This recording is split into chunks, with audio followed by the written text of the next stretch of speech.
यस्य यतोऽन्वयादितरतश्चार्थेष्वभिज्ञस्वराट् तेने ब्रह्महृदाय आदिकवये मुह्यन्ति यत्सूरयः तेजो वारिमृदां यथा विनिमयो यत्र त्रिसर्गो मृषा धाम्ना स्वेन सदा निरस्तकुहकं सत्यं परं धीमहि धर्मः प्रोज्झितकैतवोऽत्र परमो निर्मत्सराणां सदा वेद्यं वास्तवमत्र वस्तु शिवदं तापत्रयोन्मूलनम् श्रीमद्भागवते महामुनिकृते किं वा परैरीश्वरः सद्यो हृद्यवरुध्यतेऽत्र कृतिभिः शुश्रूषुभिस्तक्षणात् नारायणं नमस्कृत्य नरं चैव नरोत्तमं देवीं सरस्वतीं व्यासं ततो जयमुदीरयेत्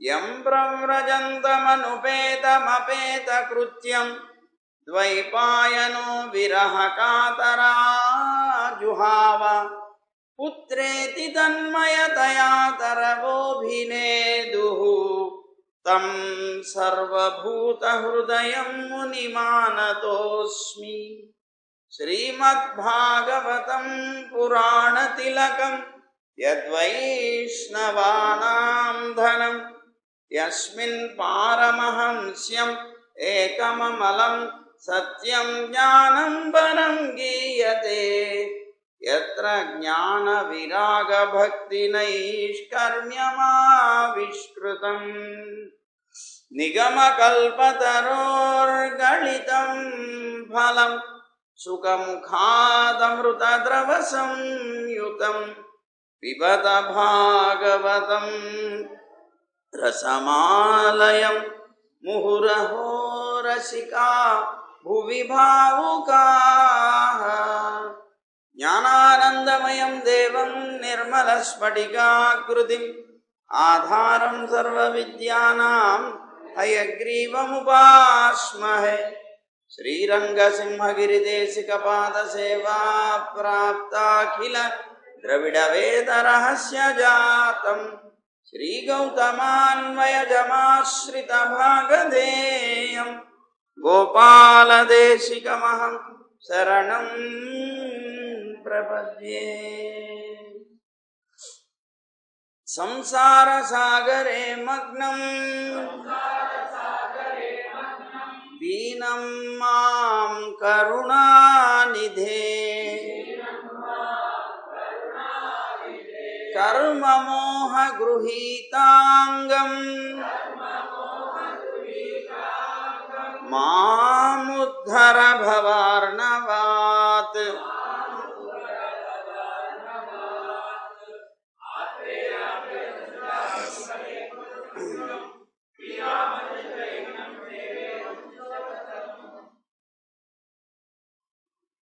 జై గోవింద.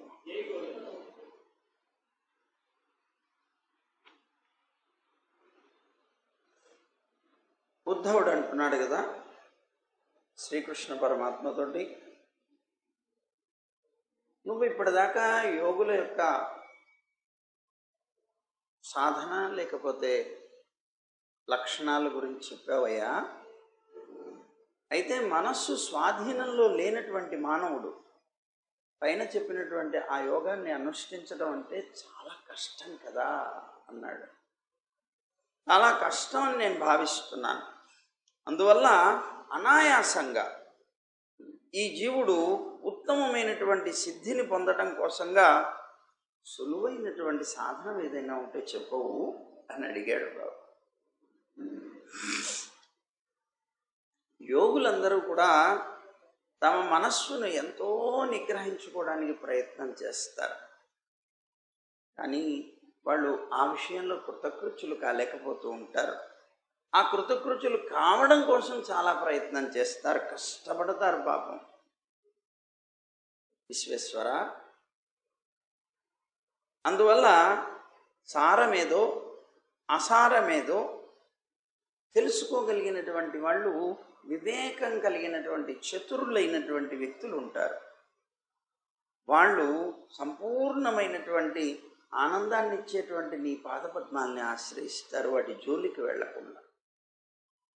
అవన్నీ కష్టంతో సాధించవలసిన మనకెందుకు గొడవ అని సాక్షాత్తుగా సంపూర్ణమైనటువంటి ఆనందాన్ని ఇచ్చే నీ పాదపద్మాలే ఉంటే ఇంతకన్నా గొప్ప ఉపాయం ఏమిటి అని ఈ పాదపద్మాల్ని ఆశ్రయిస్తూ ఉంటారు.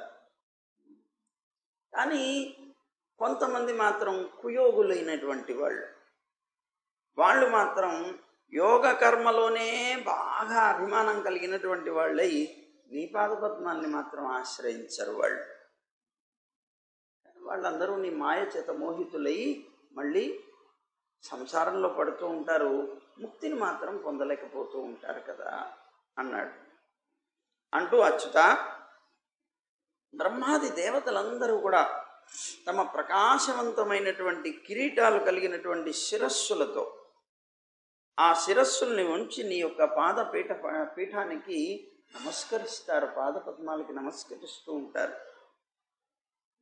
అలాంటి పాదాలు కలిగినటువంటి నువ్వు, వాళ్ళందరి చేత కూడా నువ్వు నమస్కరింపబడేటువంటి నువ్వు రామావతారంలో వానరులతో సఖ్యం చేసేవెంత ఆశ్చర్యమయ్యా. అంటే నువ్వెవ్వరికైనా సరే సమానుడు, అటు దేవతలకైనా లేదా లోకంలో ఉండే సామాన్యంగా ఉండేటువంటి ఒక వానరులు, అలాంటి వాళ్లతో కూడా సఖ్యం చేసేవే. అనన్య శరణ్యుడు అయ్యావు. కృష్ణావతారంలో కూడా నందుడు, గోపికలు మొదలైనటువంటి వాళ్ళకి, బలి మొదలైనటువంటి దాసులకైతే నువ్వు అధీనం కూడా అయిపోయావు. అందరికీ ఆశ్చర్యపడవలసినటువంటి నువ్వు ఎంతటి వాడివి. ఒకనాడు ఆ రామావతారంలో వాళ్ళకి, ఇక్కడ వీళ్ళకి వశపడ్డావు అంటే నీ యొక్క అద్భుతమైనటువంటి ఆ గుణాల్లో ఆశ్చర్యపడవలసినటువంటి విషయం ఏముంది అన్నాడు.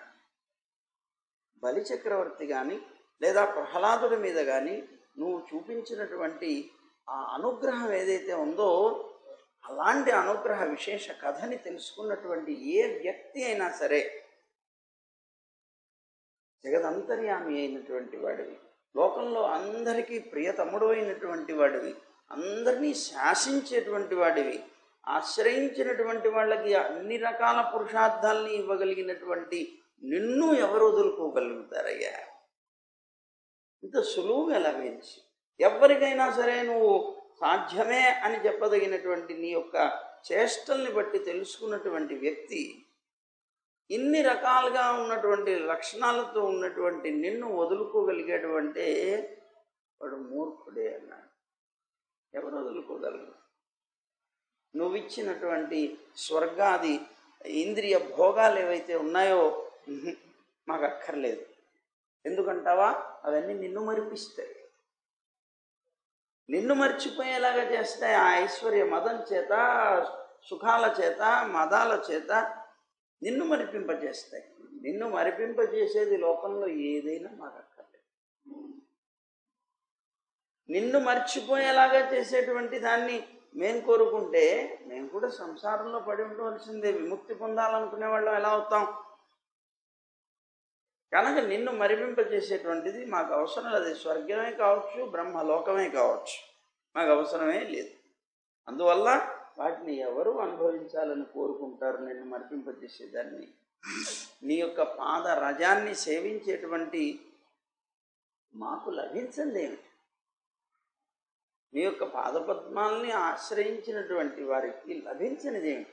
ఈ జగత్తంతా కూడా నీదైనప్పుడు, ఈ విభూతులన్నీ నీవైనప్పుడు, నువ్వే మావాడివైనప్పుడు, వడ్డించేవాడే కనుక మనవాడైతే ఏమంటారండి? ఎక్కడ కూర్చున్నా కూడాను మనకి అన్నీ అందుతాయి, అన్నీ అందుతాయి. కనుక ఇచ్చేవాడివి నువ్వు, నీది ఇదంతా. అలాంటి నిన్ను ఆశ్రయిస్తే లభించనివి ఏముంటాయి మాకు అని అంటున్నారు. దేవా, నువ్వు బయటేమో ఆచార్య రూపంతో, లోపలేమో అంతర్యామి రూపంతో ఉండి అశుభాలతో కూడుకున్నటువంటి జీవుడి యొక్క వాసనలు ఏవైతే ఉంటాయో విషయ వాసనలు వాటన్నిటినీ కూడా నాశనం చేస్తున్నాం. ఆచార్య రూపంలో ఉండి బోధల ద్వారా అంతర్యామిగా ఉండి నువ్వే స్వయంగా వాటన్నిటినీ చెరిపివేస్తూ నాశనం చేస్తున్నావు. వారికి నీ నిజమైనటువంటి ఆ రూపాన్ని చూపిస్తున్నావు. అందువల్ల నీ వల్లనే వృద్ధి పొందినటువంటి భక్తి అనేటువంటి పరమానందంలో మగ్నమైనటువంటి వాళ్ళు, మునిగినటువంటి వాళ్ళు బ్రహ్మజ్ఞాన సంపన్నులు అవుతున్నారు కదా. అలాంటి బ్రహ్మజ్ఞాన సంపన్నులైనటువంటి వ్యక్తులు కల్పాంతం వరకు కూడా నీ సేవలోనే నియుక్తులై నువ్వు చేసినటువంటి ఉపకారాన్ని స్మరిస్తూ ఆనందాన్ని అనుభవించగలుగుతారు. కానీ ఏమాత్రము కూడా నీ రుణం నుంచి మాత్రం విముక్తులు కాలేరు. ఎంత రుణపడిపోయాం స్వామి. అరే ఎన్నో లక్షల జీవరాశులు ఉంటే అందులో ఉత్తమమైనటువంటి మానవ శరీరాన్ని మనకి ఇచ్చాడా? ఆ మానవ శరీరాన్ని ఇచ్చిన తర్వాత కూడా తత్సంబంధమైనటువంటి అనేక రకాలైనటువంటి వ్యవస్థల్లో, అనేక రకాల వ్యవహారాలతో, అనేక రకాల దేవతలతోటి లోకంలో తిరిగేటువంటి విధానాలన్నీ కూడా ఇవ్వకుండా యథార్థమైనటువంటి సత్యం తెలుసుకునేటువంటి బుద్ధినిచ్చాడా? ఆ బుద్ధికి సరిపడగా దానికి కావలసినటువంటి ఉపదేశాన్ని చక్కగా అందించగలిగేటువంటి గురువునిచ్చాడా? ఆ గురువు గారి ద్వారా పొందినటువంటి ఆ జ్ఞానం ఆకళింపోయి మనకి అది ఆచరణాత్మకం అయ్యేటువంటి స్థితిలో ఉండేటువంటి జ్ఞానాన్ని ప్రసాదించి, అబ్బా స్వామి నీ సమీపానికి చేర్చుకుని నువ్వు మమ్మల్ని ఇంతగా ప్రేమిస్తుంటే నీ రుణం ఎలా తీర్చుకోగలవయ్యా? అందుకనే నేను అడుగుతున్నాను కదా స్వామి, నీ రుణం తీర్చుకునే అవకాశం కల్పించు. ఏమిటో తెలుసా? అది నిత్యంగా నీ సేవ చేసుకోవడం కోసం నీ దగ్గరికి తీసుకెళ్ళిపో అంటున్నాను. రుణం తీర్చుకోలేంది ఎంతకాలం? ఈ ఆత్మ ఉన్నంతకాలము కూడా. ఈ ఆత్మ ఉన్నంతకాలం నీ రుణం తీరదు. ఈ ఆత్మ ఉన్నంతకాలం అంటే అర్థం ఏంటి? ఈ ఆత్మకి నాశనం లేదు కనుక ఇది ఎప్పుడు నశించదు.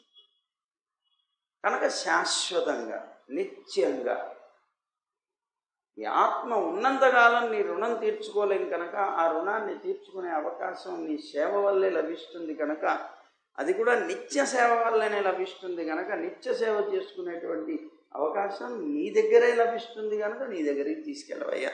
ఇంత మించిన ఉపాయం ఏమీ ఒకటి మాకు లేదు, అవసరం లేదు అన్నట్లుగా ఇక్కడ వారు చెప్తున్నారన్నమాట. కనుక నీ రుణం నుంచి మాత్రం ఎవ్వరు కూడా విముక్తులు కాలేరు. సుఖమహర్షి అంటున్నారు కదా, చాలా అనురక్తం కలిగినట్టు మంచి ప్రేమ కలిగినటువంటి ఉద్ధవుడు ఇలా అడిగితే జగత్తునంతటినీ కూడాను ఒక ఆట బొమ్మలాగా ఆడించేటువంటి వాడు, తన యొక్క శక్తులతోటే 3 మూర్తులైనటువంటి వ్యక్తి, బ్రహ్మాదులైనటువంటి వాళ్ళకు కూడా ఈశ్వరుడైనటువంటి కృష్ణుడు విని చాలా మనోహరంగా నవ్వి ఆయనతో అంటున్నట్ట. ఏమని? భగవంతుడు, ఉద్ధవ, మరణ స్వభావం కలిగినటువంటి మానవుడు శ్రద్ధతో ఏ ధర్మాల్ని ఆచరించి దాటశక్యం కానటువంటి ఈ మృత్యువును కూడా జయించడానికి సమర్థుడవుతున్నాడో అలాంటి సుఖరూపమైనటువంటి ధర్మాలు నీకు ఉపదేశం చేస్తాను. నువ్వు అడిగావు కదా, విను. సారం అన్నమాట. సారం పూర్తిగా విను. ఎలా ఉండాలి? ఆ భక్తుడైనటువంటి వాడు శాంత స్వభావం కలిగిన వాడై ఉండాలి, మృదు భావం కలిగినటువంటి వాడై ఉండాలి, అలాంటి మృదుభావంతో నా మీదనే తన యొక్క మనస్సుకి సంబంధించినటువంటి వృత్తులన్నీ ఉంచేటువంటి వాడు కావాలి. నా ధర్మంలో ఎప్పుడు కూడా ప్రీతి కలిగినటువంటి వాడై ఉండాలి. ఎప్పుడూ నన్నే ధ్యానిస్తూ ఉండేటువంటి వాడు కావాలి. నా కోసమే తన యొక్క వర్ణ ఆశ్రమ విహితాలైనటువంటి అన్ని కర్మల్ని ఆచరించేటువంటి వాడు కావాలి. సాధువులైనటువంటి నా భక్తులు నివసించేటువంటి పుణ్య ప్రదేశాలు ఏవైతే ఉన్నాయో వాటిలో నివసించడానికి అభిలాష చూపించాలి, నివసించాలి. దేవ అసుర మనుష్యుల్లో ఉండేటువంటి నా భక్తుల యొక్క నడవడికలు ఏవైతే ఉంటాయో వారి యొక్క చర్యలు, దినచర్యలు లేకపోతే చర్యలు ఏవైతే ఉంటాయో వాటన్నిటినీ అనుసరించాలి. వాళ్ళు నా భక్తులైనటువంటి వారు ఎక్కడైనా ఉండని, దేవతల్లో ఉండని, అసురుల్లో ఉండని, మనుషుల్లో ఉండని, వాళ్ళు నా గురించి నా సంబంధంగా జీవించేటువంటి ఆ నడవడిక ఏదైతే ఉన్నదో అది అనుసరించాలి, పాటించాలి. ఒంటరిగా కానీ ఇతరులతో కానీ ఇతరులతో కలిసి కానీ మహారాజా సంబంధమైనటువంటి ఉత్కృష్టములైనటువంటి నృత్యం, గీతం, వాయిద్యాదులతో నాకు ప్రీతి కలిగించాలి. ఒంటరిగా అయినా చేయొచ్చు, 10 మందితో కలిసి అయినా చేయొచ్చు. నాకు ప్రీతి కలిగించడం కోసం సర్వయాత్రా మహోత్సవాలు నిర్వహించాలి. అంటే బ్రహ్మోత్సవాలు లేదా భగవంతుడికి ఉత్సవాలు. చిన్న విషయం మనం ఇక్కడ చెప్పుకోవచ్చు. రాజమండ్రిలో మానస హాస్పిటల్ అని ఒకటి ఉంది. కర్రి రామారెడ్డి గారిని ఓ డాక్టర్, చాలా ప్రసిద్ధమైన డాక్టర్. అక్కడ ఈ మానసిక వ్యాధులకు సంబంధించిన చికిత్స చేస్తారు. వారు గోపాలాచార్య స్వామి వారి శిష్యులు. వారి దగ్గరే సమాశ్రయణం అయ్యారు. వారి ఇంటికి ఒకసారి వెళ్ళాం వారా అనిపిస్తుంది. వెళ్ళినప్పుడు వారి తిరువారాధన ముందు అక్కడికి తీసుకెళ్ళి ఫస్ట్ వారు అవే ముందు చూపించారు. మొత్తం తిరువారాధన చూసాం, అంతా అయిపోయింది. అయిపోయిన తర్వాత వారు చెప్పారు, తిరువారాధన అంతా అయిపోయిన తర్వాత ప్రతిరోజు కూడా మేము బ్రహ్మోత్సవాలు చేస్తాం. ఎక్కడ చేస్తారు? ఇంట్లోనే. ఎట్లా చేస్తారు? బ్రహ్మోత్సవాలు వాహన సేవలు కదండి, మా దగ్గర వాహనాలన్నీ పెట్టుకున్నాం. ప్రతిరోజు పెరుమాళ్ళని ఒక్కొక్క వాహనం మీద ఎక్కిస్తాం. ఎక్కించి వారికి ధూపదీపాలు ఇచ్చి లేదా 2 నామాలతో అర్చన చేసి హారతి ఇచ్చి, అదే ఆరగింపు చేసి హారతి ఇచ్చేసి మళ్ళీ ఇంకో వాహనం మీద మొత్తం అన్ని వాహన సేవలు అయిపోయిన తర్వాత అక్కడ ఒక చిన్న తొట్టె ఒకటి కట్టించారు. దాంట్లో తీర్థం పోసారు. దాంట్లో మన దాన్ని ఏమంటారు, తెప్పోత్సవం కూడా చేస్తారు. పెరుమాళ్ళని అక్కడ చేసి తెప్పోత్సవం కూడా చేస్తారు. అవన్నీ చూపిస్తే ఒక ఆశ్చర్యం అనిపించింది. ఆయన బయట డాక్టర్, ఆయన మానసికంగా ఎంత భగవత్ సంబంధమైనటువంటి రీతిలో బతుకుతున్నారు. ఆశ్చర్యం అనిపించింది. అట్లా పరమాత్మకి ఆనందం కలిగించాలనేటువంటి తపన, ఆ తపన ఇదిగో ఇలా చెయ్యాలి అని కూడా పరమాత్మ తాను చెప్తున్నారు ఇక్కడ. నృత్య వాద్య అలాగే గీతా వాద్యాలతో నా ప్రీతి కోసం అని సర్వయాత్రా మహోత్సవాలని కూడాను చెయ్యాలి. నిర్మలమైనటువంటి మనస్సు కలిగి ఆ పురుషుడు ఆకాశంలాగా లోపల బయట పరిపూర్ణంగా ఉన్నవాడు కావాలి. అలా పరిపూర్ణంగా తాను ఉన్నట్టుగా ఉండాలి. పరమాత్మ కూడా అంతటా ఆకాశంలాగా వ్యాపిస్తాడు గనక అలాంటి పరమాత్మని, ఆవరణ లేనటువంటి వాడిని, ఈశ్వరుణ్ణి అయినటువంటి నన్ను సర్వభూతాల్లోనూ చూడగలగాలి. అలాగే తనలో తనలో సర్వభూతాలని చూడగలగాలి, పరమాత్మలో సర్వభూతాలని చూడగలగాలి. అలాంటి వాడు కావాలి. చాలా గొప్ప జ్ఞానం కలిగినటువంటి ఉద్ధవ, ఇలా కేవలం జ్ఞానాన్ని ఆశ్రయించి సర్వభూతాల యందు కూడాను నా రూపమే ఉన్నది అనేటువంటి భావన కలిగి ఒక బ్రాహ్మణుల్లోను, సద్బ్రాహ్మణుల్లోను, లేదా ఒక చండాలుల్లోను, లేదా ఒక దొంగలో, ఒక బ్రాహ్మణుని ఉద్దేశించి దానం చేసేటువంటి ఒక వ్యక్తిలో, సూర్యుల్లో, నిప్పు రవ్వలో, శాంత చిత్తంలో, ఒక క్రూరుడిలో, అంతటా కూడా సమదర్శి అయి పరమాత్మే ఉన్నాడు అని ఎవరైతే అందరిలోనూ దర్శించగలుగుతాడో అలాంటి వ్యక్తి పండితుడు అని గుర్తుంచుకోవాలి. ఇక్కడ ఏమీ తేడా లేదు, ఎవరైనా కావచ్చు, అందరిలో పరమాత్మ ఉన్నాడు అని జ్ఞానంతో దర్శించగలిగిన వాడు అతను పండితుడు. సములు కానీ, సమమైనటువంటి తత్వం కలిగిన వారు, లేదా ఉత్తములు కానీ, లేదా హీనులు కానీ అయినటువంటి అందరి మానవుల యందు కూడా నేనే ఉన్నాను అని నిరంతరం భావించేటువంటి పురుషుని యొక్క అహంకారంతో పాటు స్పర్ధ,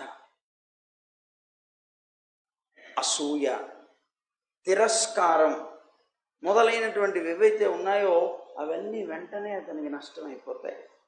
ఎప్పుడైతే అంతటా నేనున్నాను అనే భావనతో లోకంలో జీవనం సాగిస్తాడో అలాంటి వాడికి ఇవన్నీ కూడా నష్టమైపోతాయి.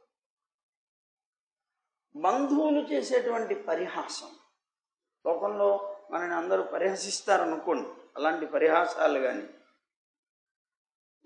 తనకి తాను ఉత్తముడుననేటువంటి ఒక భావాన్ని, అలాగే సిగ్గుని, వీటన్నిటినీ కూడాను పరిత్యజించి వదిలేసి, ఎవరైనా చూస్తే నవ్వుతారేమో అనుకొని మనం వదిలేస్తాం కొన్ని, అలాంటిది కానీ, లేదా నేను చాలా గొప్పవాడిని ఇలాంటి పని చేయడం ఏంటి అనేటువంటి భావంతో కానీ, లేదా సిగ్గుతో కానీ, అవన్నీ కూడా చేయటం మానేయకుండా, అంటే అవన్నీ వదిలిపెట్టేసి, ఎవరు చూస్తున్నా మనకు సంబంధం లేదు, అలాగే నేను ఎప్పుడు ఉత్తముణ్ణి అనేటువంటి భావం నాలో లేదు, సిగ్గుపడవలసిన అవసరం లేదు అనేటువంటి భావనతోటి సర్వభూతాల్లో కూడాను నేనే ఉన్నాను అనేటువంటి బుద్ధితోటి ఒక కుక్క, ఒక చండాలుడు, ఒక గోవు, ఒక గాడిద, ఏవి కనిపించినా సర్వ జీవులకి కూడాను భూమి మీద పడి సాష్టాంగ నమస్కారం చేయగలిగినటువంటి వాడు ఉత్తమోత్తముడు అన్నాడు.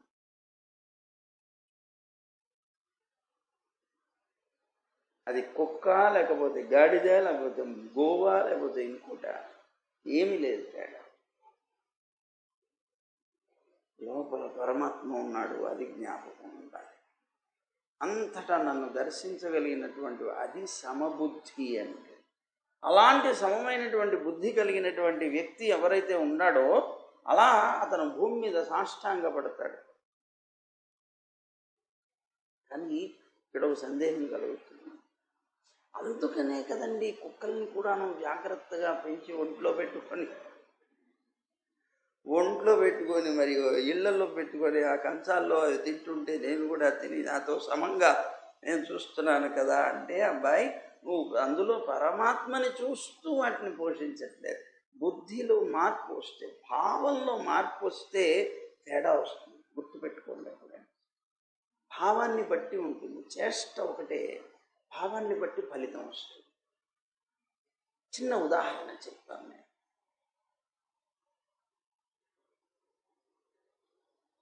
ఒక తండ్రి తన పిల్లని ఆలింగనం చేసుకున్నాడు.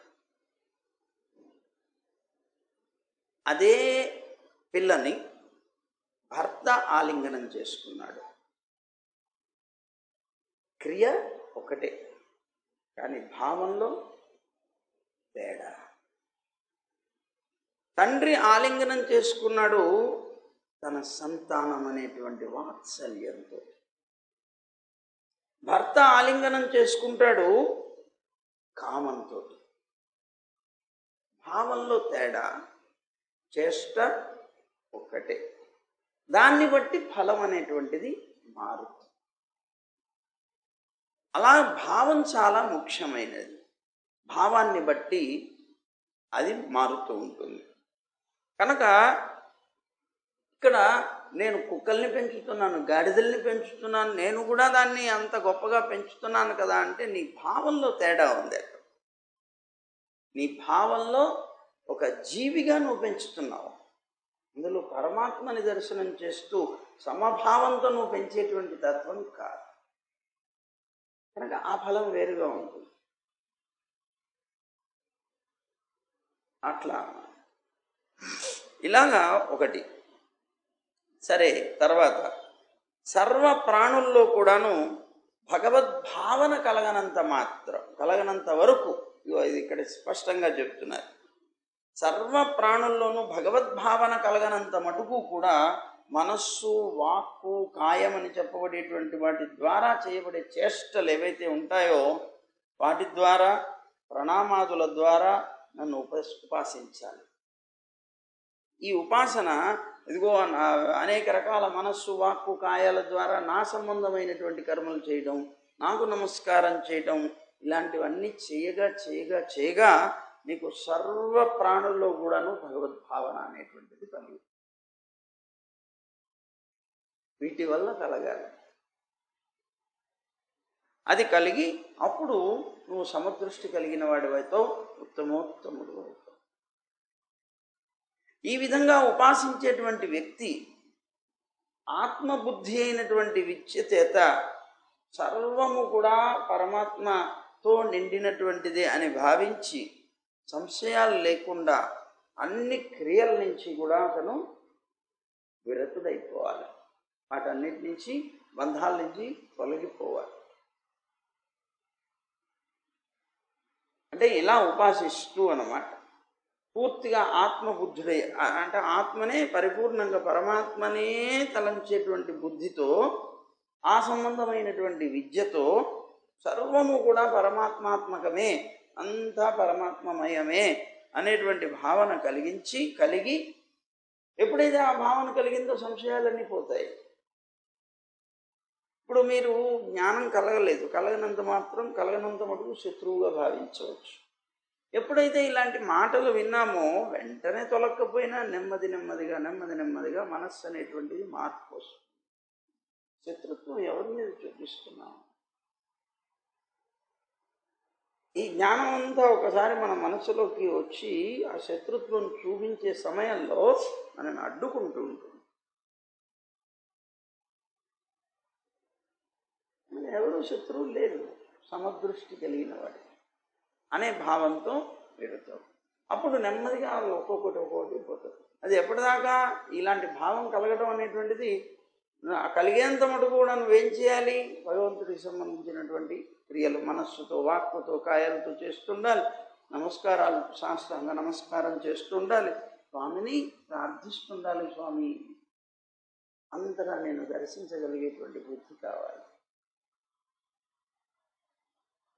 అట్లా అన్నమాట. ఉపాయాలన్నిటిలోనూ మనస్సు, వాక్కు, కాయాలు అని చెప్పబడేటువంటి వాటి యొక్క క్రియలు ఏవైతే ఉన్నాయో వాటి చేత అన్ని భూతాల్లో నన్ను చూడడమే ఉపాయం. అదే ప్రధానమైన ఉపాయం, ఇదే సరైంది అని నా ఉద్దేశం అంటున్నాడు. అన్ని ఉపాయాల్లో గొప్ప ఉపాయం ఏమిటి అంటే అంతటా నన్ను దర్శించగలగడం. అదే గొప్ప ఉపాయం అంటున్నాడు. నిష్కామమైనటువంటి భాగవత ధర్మం ఎప్పుడైతే నీలో ఆరంభమైందో, ఏ విధమైనటువంటి వైగుణ్యం దానికి ఉండదు.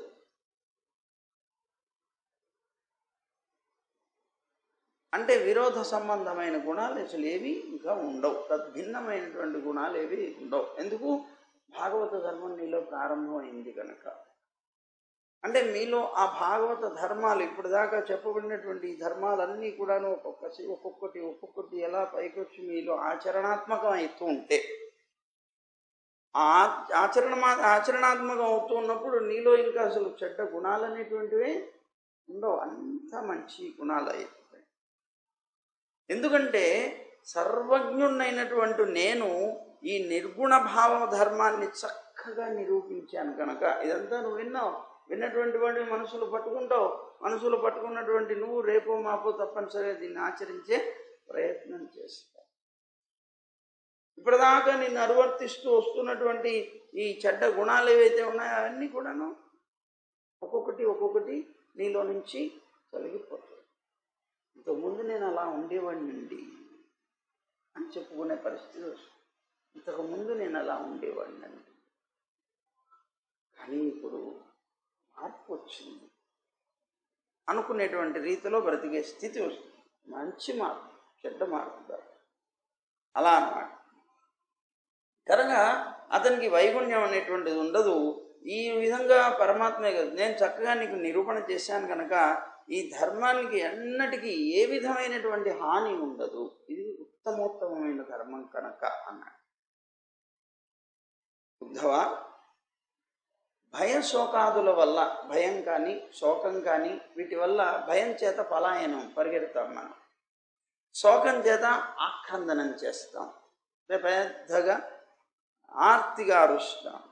ఆ మొదలైనటువంటి వ్యర్థ కార్యాలు ఇవన్నీ కూడాను వ్యర్థ కార్యాలు అయినప్పటికీ కూడా ఇలాంటి వ్యర్థ కార్యాలు కూడా పరమాత్మ స్వరూపుణ్ణైనటువంటి నన్ను ఉద్దేశించి నిష్కామ భావనతో గనక చేస్తే అవి కూడా అతనికి ధర్మాలే అవుతాయి.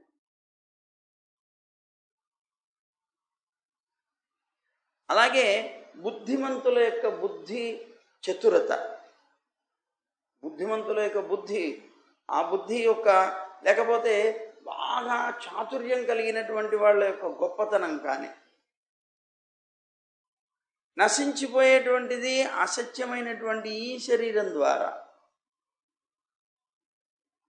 వినాశరహితమైనటువంటి సత్యమైనటువంటి నా తత్వాన్ని పొందడమే ప్రధానమై ఉన్నది.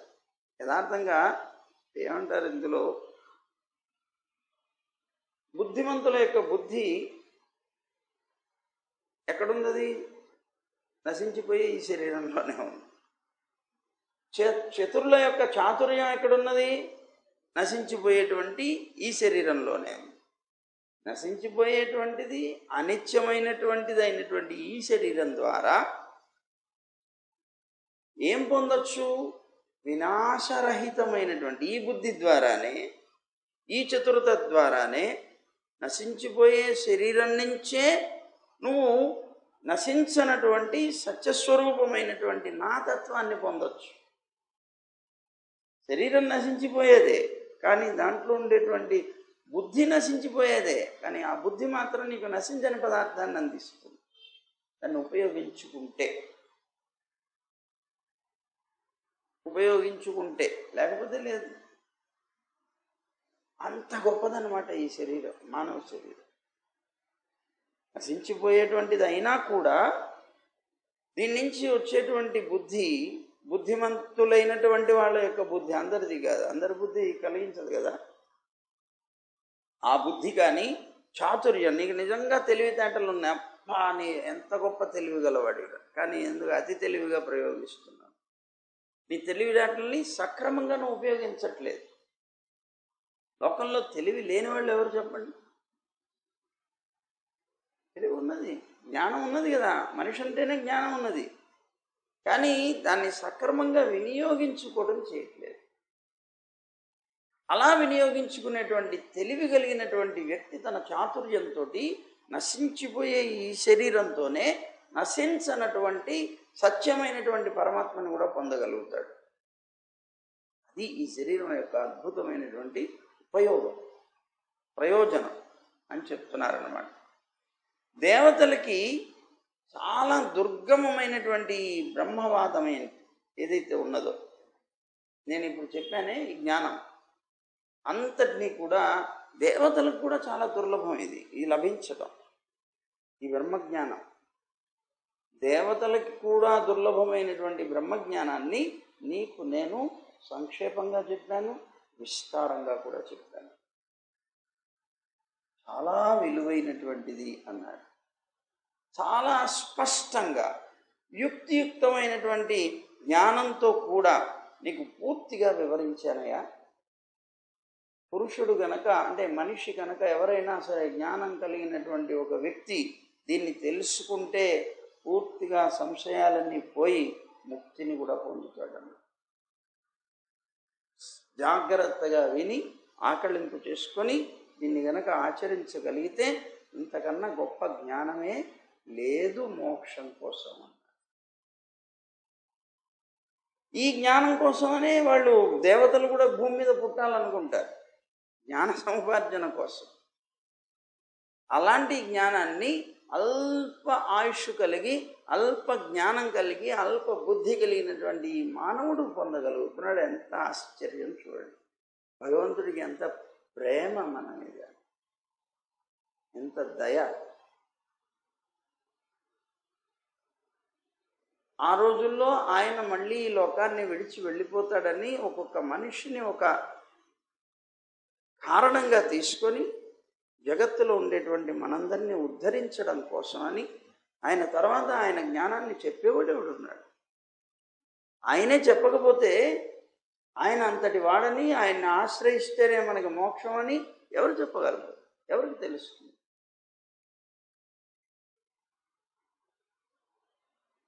అంత అనుగ్రహం ఆనాడు ఉద్ధవుడికి సందేహాలు తీర్చడం కోసం కాదు, ఆయన ఎటు మోక్షం పొందుతాడు.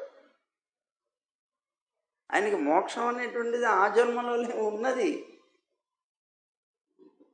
సందేహాలు ఆయన్ని ఒక మిషగా పెట్టి మనందరికీ ఉపదేశం చేయటం అన్నమాట. ఎంత ఉపకారం చేశాడు చూడండి. అర్జునుడిని మిషగా పెట్టి అక్కడ, ఉద్ధవుడిని మిషగా పెట్టి ఇక్కడ. ఎంత దయ, ఎంత అనుగ్రహం స్వామికి, ఎంత. కానీ మనకి దాంట్లో ఒక్క బిందువు అంత కూడా లేదు మనకి పరమాత్మ మీద ప్రీతి. ఆయన ఎక్కడున్నా, ఎప్పుడు, ఎక్కడ, ఎలా ఉన్నా సరే మన గురించి ఆలోచన చేస్తారు. మనందరినీ ఎలా తరింప చేయాలి, ఎలా తన హక్కును చేర్చుకోవాలి, ఇదే ఆలోచన చేస్తారు. ఆయన హక్కును చేర్చుకోవడానికి లాగుదాం కదా అనుకుంటుంటే మనం ఎంత వీలైతే అంత దూరంగా పరిగెట్టిపోయేటువంటి అజ్ఞానంతో పడుతుంది. ఎంత విచిత్రం చెప్పండి. భగవంతుడి యొక్క ఆ అనుగ్రహం చాలా గొప్పది. సరే, నా సమాధానంతో కూడా నీ ప్రశ్నను చాలా చక్కగా ఎవరైనా పరిశీలన చేస్తే, నువ్వు వేసిన ప్రశ్న, నేను చెప్పిన సమాధానం, ఇవన్నీ కూడా ఎవరైనా చాలా చక్కగా విశదంగా పరిశీలన చేస్తే, ఇది వేద రహస్యం. ఈ వేద రహస్యము సనాతనమైనటువంటి పరబ్రహ్మ అయినటువంటి నన్నే పొందుతాడు. చక్కగా ఈ తత్వాన్ని ఎవరైనా సరే ఉపదేశం చేస్తే, తత్వోపదేశాన్ని నా భక్తులకి ఎవరైనా సరే చేస్తే, ఆ బ్రహ్మజ్ఞాన ఉపదేష్ట అయినటువంటి వాడు ఎవరైతే ఉంటారో, ఆ బ్రహ్మజ్ఞానాన్ని ఉపదేశం చేసేటువంటి అతనికి నన్ను నేను సమర్పించుకుంటాను అన్నాడు. ఎంత ఆశ్చర్యం చూడండి. ఇప్పుడు దాకా చెప్పినటువంటి ఈ ఏకాదశ స్కందంలో ఉద్ధవుడికి ఉపదేశం చేసినటువంటి దాన్ని ప్రశ్న ఉత్తరాల రూపంలో ఉన్నటువంటి ఇదంతా ఆయన ప్రశ్నని అర్థం చేసుకోవాలి. ఈయన చెప్పిన సమాధానాన్ని అర్థం చేసుకొని చక్కగా పరిశీలన చేస్తూ వెళ్ళేటువంటి వ్యక్తి పరమాత్మనే పొందుతాడు. ఇంకా ఆ తత్వాన్ని ఉపదేశం చేసేటువంటి ఆ ఉపదేశకర్త ఎవరైతే ఉంటారో, ఉపదేశం చేసేటువంటి వ్యక్తి, అతనికి నన్ను నేనే సమర్పించేసుకుంటాను అంటే ఎంత అద్భుతమైనటువంటి స్థితి చూడండి. పరమాత్మ యొక్క దయ ఎంత గొప్పది చూడండి. అంటే అర్థం ఏంటి? నేను లోకానికి ఇంత గొప్ప జ్ఞానాన్ని అందిస్తున్నప్పుడు అది పొందగలవాడు మోక్షాన్ని పొందుతాడు, అది అందించినవాడు పొందుతాడు. అంటే అర్థం ఏంటి? ఇది అంత ముఖ్యమైనది అని చెప్పడం. అంత ముఖ్యమైనటువంటిది ఇది మానవుడికి. అని దాని యొక్క ప్రాధాన్యతని ఇంత నొక్కి ఫలస్వరూపంగా చెప్తూ కూడా చెప్పాడంటే ఎంత ముఖ్యమైనది ఇది. కానీ చాలామంది ఉద్ధవ గీతను చూడరు, అసలు అక్కడ దాకా వెళ్ళరు. దశమస్కందంలో ఉండేటువంటి కృష్ణుడి యొక్క చరిత్ర ఏదైతే ఉంటుందో అంత మటుకు మాత్రమే చూస్తారు, వదిలేస్తారు. ఎందుకు వదిలేస్తారండి అని అంటే ఇందులో కృష్ణుడి యొక్క అవతార పరిసమాప్తి వస్తుంది కదా, అందుకని దాని జోలి దాకా వెళ్ళరు. అది వినడానికే మాకు కష్టం, ఎందుకు వదిలేస్తాం అని వదిలేస్తారు. కానీ నిజంగా ఎంత అద్భుతమైనటువంటి రహస్యాలు ఇందులో ఉన్నాయి, ఎంత జ్ఞానం ఉన్నది ఇందులో. యథార్థంగా దీన్ని కనుక బాగా పరిశీలన చేస్తే మానవుడి యొక్క సంశయాలన్నీ కూడాను పటాపంచలేకపోతాయి. అంత అద్భుతమైనటువంటి జ్ఞానాన్ని ఇచ్చి దానికి ఫలంగా కూడా ఇది ఇచ్చి పరమ పవిత్రం, ఇతరుల యొక్క మనస్సుని కూడా శోధించగలిగేటువంటి ఈ తత్వాన్ని ఎవరైతే బిగ్గరగా చాలా గట్టిగా పఠించి ఈ జ్ఞానం కనుక ఈ జ్ఞాన దీపంతో ఇతరులకి అందరికీ కూడా నన్ను ఎప్పుడూ చూపించేటువంటి వాడు ఎవరైతే ఉన్నాడో అతను తాను పవిత్రుడు, ఇతరుల్ని పవిత్రం చేయగలుగుతాడు. అలాగే శ్రద్ధతోటి మిక్కిలి సావధానంగా నిత్యము కూడా దీన్ని శ్రవణం చేసేటువంటి వాడు ఎవరైతే ఉంటాడో అతను నా మీద భక్తి కలిగి కర్మల చేత బద్ధుడు కాడు. మిత్రుడా ఉద్ధవ, నీకు ఈ బ్రహ్మతత్వాన్ని చక్కగా చెప్పానా? నీకు బాగా అర్థమైందా అడుగుతున్నాడు. నీ మోహం, నీ శోకం ఇవన్నీ కూడా తొలగిపోయాయా అని ఉద్ధవుడిని అడుగుతున్నాడు కృష్ణుడు. ఈ జ్ఞానం జాగ్రత్త, ఈ జ్ఞానాన్ని నువ్వు ఉపదేశం చేస్తే నన్ను నేను సమర్పించేసుకుంటానన్నాను కదా అని ఎవరికి పడితే వాళ్ళకి చెప్పకూడదు సుమండి. ఎవరికి చెప్పాలో కూడా చెప్తున్నాడు. ఎవరికి చెప్పకూడదు అని అంటే ఈ జ్ఞానాన్ని నువ్వు ఒక దాంభికుడైనటువంటి వ్యక్తికి చెప్పకూడదు, నాస్తికుడికి చెప్పకూడదు, మోసగాడికి చెప్పకూడదు, వినటానికి ఇష్టం లేనటువంటి వాడిని బలవంతంగా కూర్చోబెట్టి చెప్పకూడదు, భక్తి లేనటువంటి వాడికి చెప్పకూడదు, చెడ్డ మనస్సు కలిగినటువంటి వాడికి ఎప్పుడూ ఉపదేశం చేయకూడదు. పై దోషాలన్నీ లేనటువంటి బ్రాహ్మణ భక్తుడు, ప్రియుడు, శుచి అయినటువంటి వాడు, సాధు స్వభావుడైనటువంటి వాడు ఎవరైతే ఉన్నారో అలాంటి వాళ్ళకే ఇది ఉపదేశం చేయాలి. నా మీద భక్తి కలిగి ఉంటే, ప్రీతి కలిగి ఉంటే స్త్రీలకి, చతుర్థ వర్ణం వారికి కూడా ఇది ఉపదేశం చేయవచ్చు అని చెప్తున్నాడు. రుచి కలిగినటువంటి అమృత పానం చేసినటువంటి వాడికి ఇంకా తాగడానికి ఏముంది లోకంలో? అలాగే ఈ తత్వాన్ని తెలుసుకున్నటువంటి వాడికి ఇంకా తెలుసుకోవలసినటువంటి విషయమే లేదు. ఇంకేం తెలుసుకోవాల్సిందే లేదు లోకంలో.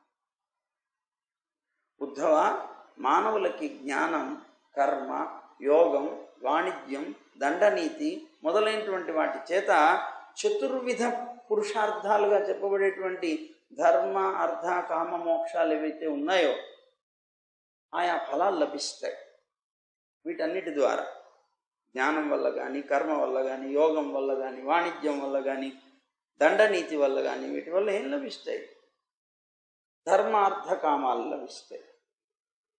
కానీ నీలాంటి అనన్య భక్తులకి ఆ 4 విధాలైనటువంటి పురుషార్థాలు నేనే.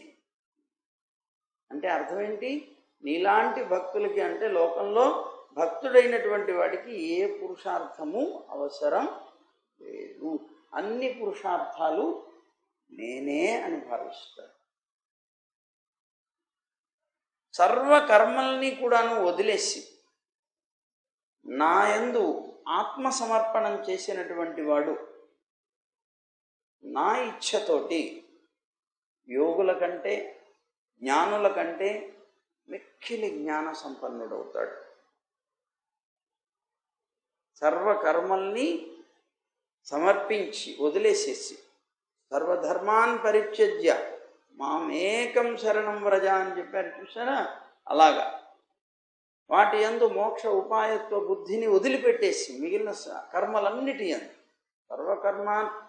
సర్వధర్మాన్ పరిత్యజ్య అంటే ధర్మాలన్నీ వదిలేయమని కాదు అర్థం. ఇప్పటిదాకా నేను చెప్పిన కర్మ జ్ఞాన భక్తి యోగాలు ఏవైతే ఉన్నాయో అవి నీకు ధర్మం అని చెప్పాను కనుక ఆ ధర్మాలన్నీ మోక్షం ఇస్తాయని చెప్పాను కనుక ఆ ధర్మాల యందు మోక్ష ఉపాయత్వ బుద్ధిని వదిలిపెట్టేసి మామేకం శరణం వ్రజ, ఇవి నాకు ఉపాయాలు కాదు, నువ్వే నాకు ఉపాయం అని నన్నొక్కడినే ఎవరైతే శరణాగతి చేస్తాడో అలాంటి వాడు ఎవడైతే ఉన్నాడో వాడు జ్ఞానుల కంటే యోగుల కంటే కూడా మిక్కిలి జ్ఞాన సంపన్నుడైనటువంటి వాడు అవుతాడు. ఆ తర్వాత అతను అమృతత్వాన్ని పొంది నాతో సమానమైనటువంటి ఐశ్వర్యాన్ని పొందడానికి ఉపయుక్తుడవుతాడు, తగినవాడు అవుతాడు అని చెప్పారు. చెప్పిన తర్వాత సుఖమహర్షి చెప్తున్నారు పరీక్ష మహారాజుతోటి మొత్తం యోగ మార్గ ఉపదేశాన్ని అంతటినీ కూడా సంపూర్ణంగా పొందాడు ఉద్ధవుడు. అప్పుడు సత్పురుషులైనటువంటి వాళ్ళ చేత కీర్తింపబడేటువంటి సాక్షాత్తు కృష్ణుడి యొక్క వాక్కుల్ని అన్నీ విన్న తర్వాత అతనికి కళ్ళ వెంబడ నీళ్లు వచ్చేసింది. అలా కళ్ళ వెంబడ నీళ్లు ధారాపాతంగా కారుస్తూ ప్రీతి చేత నోట్లో నుంచి మాట రాలేదట, కంఠం గద్గదం అయిపోయిందట. రెండు చేతులు ఎత్తి నమస్కరించట, ఏమీ పలకలేక అలా నిశ్చేష్టుడై ఉండిపోయాట.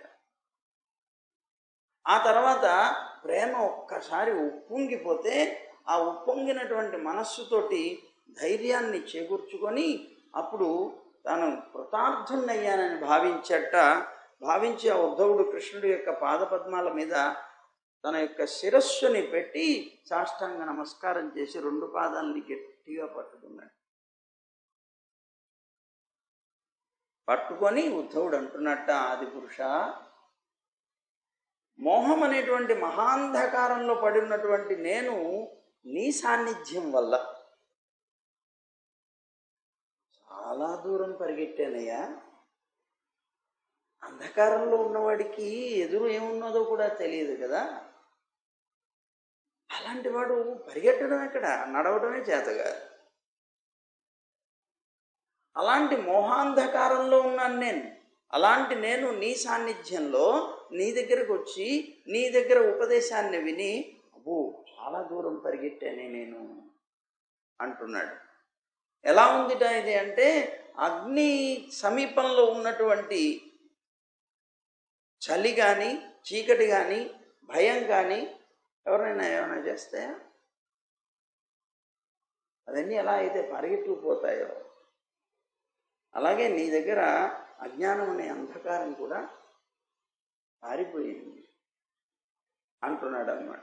నీ దయగలిగినటువంటి వాడై, నువ్వు స్వయంగా దయగలిగినటువంటి వాడవై నీ మాయ చేత అపహరింపబడినటువంటి విజ్ఞానమయమైనటువంటి స్వరూపం ఏదైతే ఉందో ఆ స్వరూపాన్ని, నీ మాయ చేతనే మాకున్నటువంటి అజ్ఞానం వల్ల అంతా పోయింది, మా స్వరూప జ్ఞానం అంతా పోయింది.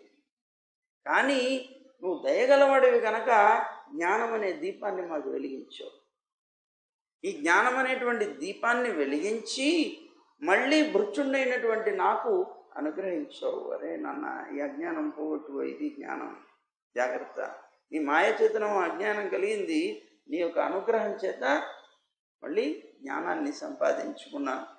అంటే సంపాదించుకోవడం నేను కాదు, నువ్వే అనుగ్రహించావు. అందువల్ల నీ ఉపకారం మరిచి, నువ్వు ఇట్లా చేసినటువంటి ఉపకారాన్ని మరిచి లోకంలో ఏ వ్యక్తి అయినా సరే నీ పాదపద్మాలను విడిచి జీవించగలడా? నేను ఎలా ఉండగలుగుతానయ్యా? నిన్ను విడిచి ఒక క్షణమైనా నేను బ్రతకగలుగుతానా? నువ్వు నీ మాయ చేత ఈ ప్రజావృద్ధి ఏదైతే ఉన్నదో దాన్ని అంతటినీ కూడాను నాశనం చేయడం కోసం, అంటే భూమి యొక్క భారాన్ని పోగొట్టడం కోసం అని దాశార్హ, వృష్ణి, అంధక, సాత్వత వంశీయులైనటువంటి యాదవులతో పాటు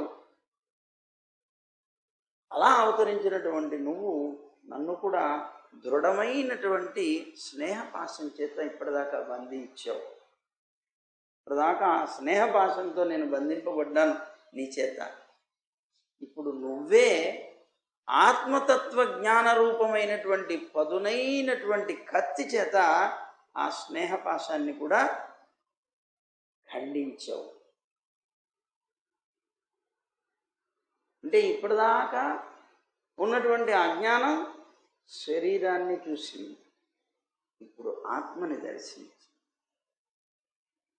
శరీరం వరకు ఉండేటువంటిదంతా అజ్ఞానమే కదా. మరి నీతో ఉన్నటువంటి శారీరక బంధుత్వాన్ని ఒకటి ఆలోచన చేశాను. నువ్వు వచ్చిందేమో జగత్తులో ఉండేటువంటి భూభారాన్ని పోగొట్టడం.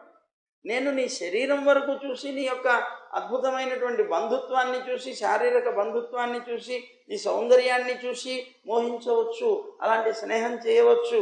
ఆ స్నేహ పాశంతో నీతో నేను తిరగవచ్చు.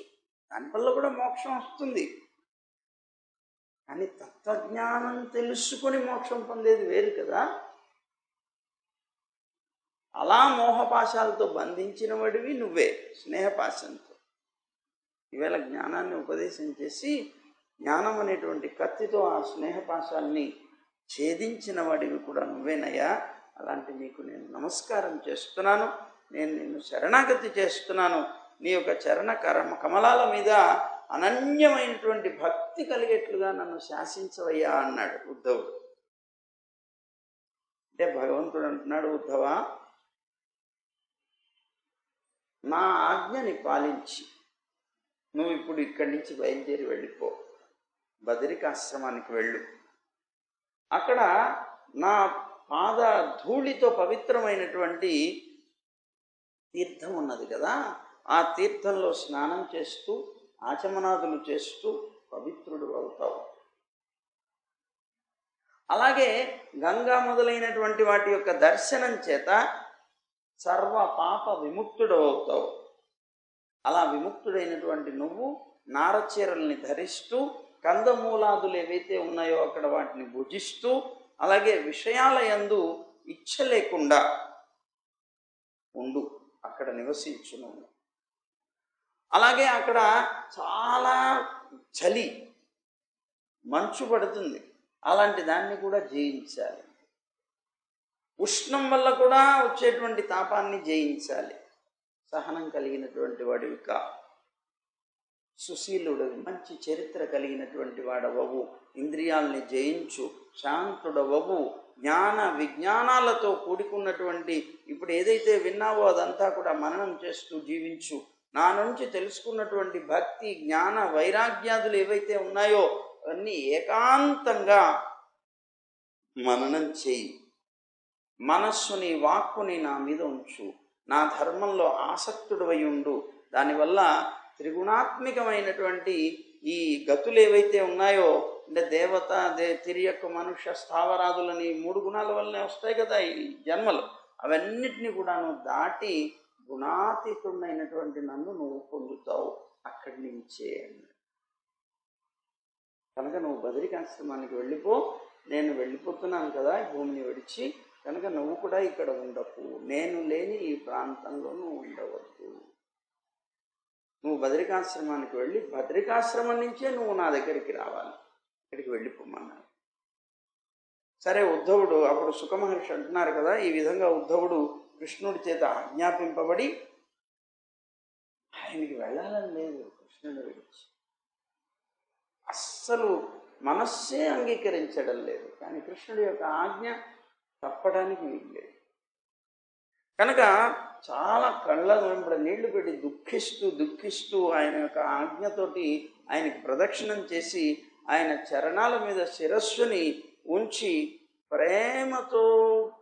ప్రేమ ఉప్పొంగిపోతే కళ్ళ వెంబడి వస్తున్నటువంటి ఆ నీళ్లతోటి ఆయన యొక్క చరణార విందాల్ని కడిగట్టాడు. ఆయన పాదార విందాలని అభిషేకం చేశాడు. వదలటానికి వీల్లేనటువంటి ప్రేమతోటి, ఆ ఎడబాటుతోటి కలుగుతున్నటువంటి ఆ స్థితినికి చాలా దుఃఖపడ్డట. పాపం ఆయన్ని విడవలేకపోయాట. అయినా ఆయన యొక్క ఆజ్ఞకి వశుడైపోయి ఆయన పాదుకల్లో శిరస్సును ఉంచి మాటిమాటికి నమస్కరిస్తూ చాలా కష్టంతో బదరికాశ్రమానికి వెళ్ళిపోయాట ఉద్ధవుడు. ఆ తర్వాత మహాభాగవతుడైనటువంటి ఉద్ధవుడు బదరికాశ్రమానికి వెళ్ళి హృదయంలో కృష్ణుణ్ణి నిలుపుకొని తపస్సులో ఉండి ఆ జగత్తుకి ఏకైక బంధువు అయినటువంటి కృష్ణుడు ఉపదేశం చేసినటువంటి ఆ గతి, ఆ జ్ఞానాన్ని ఆలోచిస్తూ ఆయన ఉపదేశం చేసిన ఆ గతినే తాను పొందట. భగవంతుని యొక్క సామీప్యాన్ని చేరాడు, భగవంతుని పొందట. ఎవరైతే యోగేశ్వర స్వరూపంలో ఉన్నటువంటి శ్రీకృష్ణుడు అలాగే భాగవత ప్రధానుడైనటువంటి ఉద్ధవుడికి ఉపదేశం చేసినటువంటి ఈ భగవద్భక్తి మార్గంతో కూడుకున్నటువంటి జ్ఞానామృతాన్ని పరమ శ్రద్ధతో కొద్దిగా అయినా సరే సేవించినా అతను ముక్తుడవుతాడు అని అన్నాడు.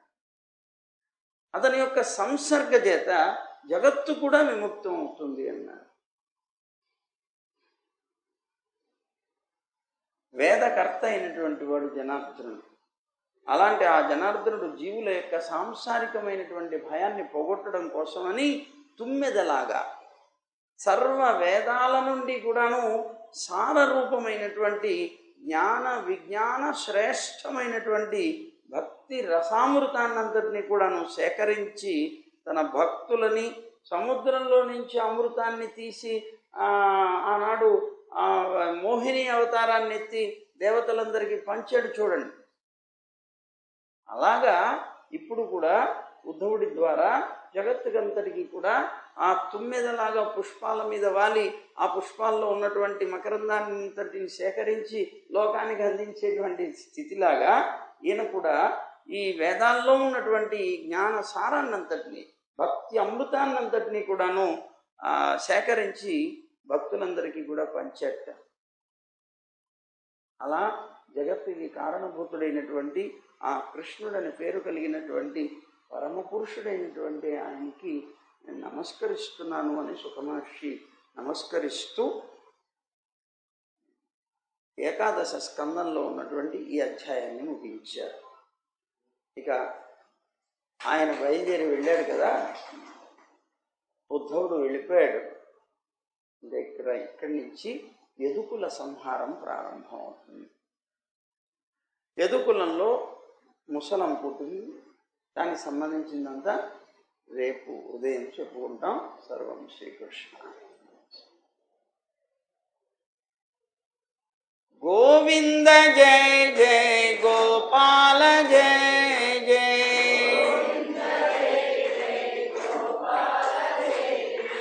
రాధారమణ హరి గోవింద జయ జయ గోవింద జయ జయ గోపాల జయ జయ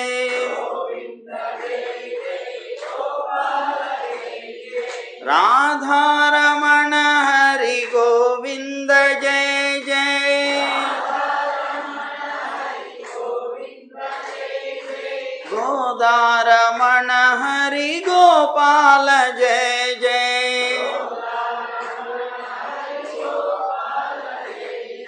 గోవింద గోవింద గోవింద జయ జయ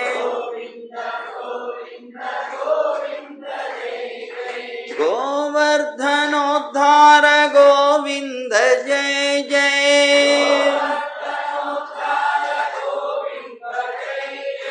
గోపీ మనోహర ముకుంద జయ జయ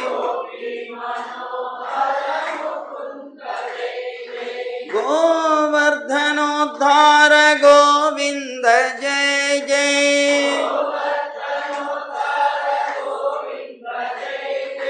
గోపీ మనోహర ముకుంద జయ జయ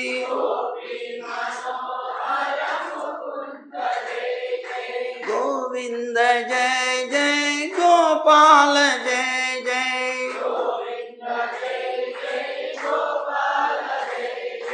గోవింద జయ జయ గోపాల జయ జయ